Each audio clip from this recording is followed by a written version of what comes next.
திருச்சி முசிறி அருகே கோழி திருடியதாக இளைஞர் கத்தியால் குத்தி கொலை செய்யப்பட்ட சம்பவம் பெரும் பரபரப்பை ஏற்படுத்தியுள்ளது.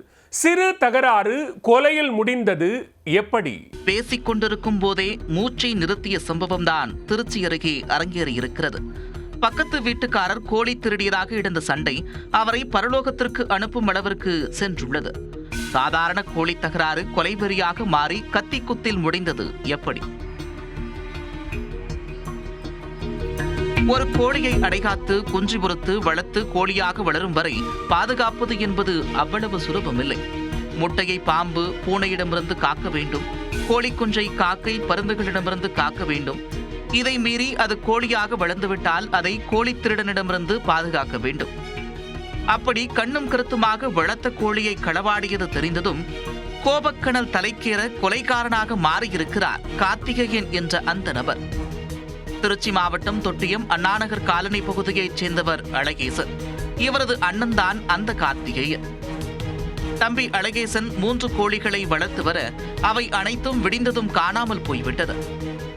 அலாவுதீன் குகைக்குள்ளிருந்து தங்க புதையல் காணாமல் போனது போன்று அத்தனை கோழிகளும் எப்படி மாயமாய் மறைந்தது என்று யோசித்த போது அந்த தெருவைச் சேர்ந்த பிருத்விராஜ் மீது தம்பி அழகேசனுக்கு சந்தேகம் எழுந்திருக்கிறது.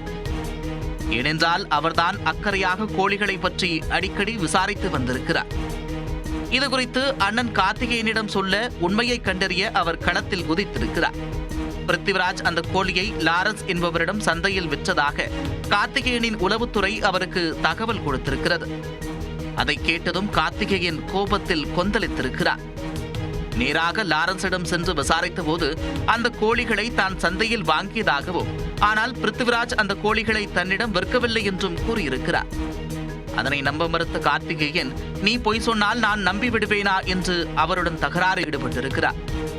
அதனைத் தொடர்ந்து கடந்த 28ஆம் தேதி அந்த தெருவழியாக சென்ற பிருத்விராஜை வழிமறைத்த கார்த்திகேயன் வாக்குவாதத்தில் ஈடுபட்டிருக்கிறார். நான் திருடவில்லை என்று அவர் சத்தியம் செய்தும் நம்ப மறுத்த கார்த்திகேயன் மறைத்து வைத்திருந்த கத்தியை எடுத்து சற்றும் யோசிக்காமல் பிருத்விராஜின் வயிற்றில் சதக் சதக் என்று குத்திவிட்டு அங்கிருந்து தப்பி ஓடிவிட்டார். இதில் படுகாயமடைந்த பிருத்விராஜை அருகில் இருந்தவர்கள் மீட்டு நாமக்கல் அரசு மருத்துவமனையில் சிகிச்சைக்காக அனுமதித்தனர். அங்கிருந்து மேல் சிகிச்சைக்காக சேலம் அரசு மருத்துவமனைக்கு கொண்டு செல்லும் வழியில் பிருத்விராஜ் பரிதாபமாக உயிரிழந்தார். தகவலறிந்து விரைந்து வந்த தொட்டியம் போலீசார் உடலை கைப்பற்றியதுடன் வழக்கு பதிவு செய்து விசாரணையை தொடங்கியிருக்கின்றனர். தப்பி ஓடி தலைமறைவாக உள்ள கார்த்திகேயனை தேடி வருகின்றனர். இந்த கொலையில் வேறு யாருக்கேனும் தொடர்பு இருக்கிறதா என்ற கோணத்திலும் போலீசார் விசாரித்து வருகின்றனர். 250 ரூபாய் கோழிக்காக நடந்த சண்டையில் ஒருவர் தன் உயிரையே இழந்திருக்கிறார்.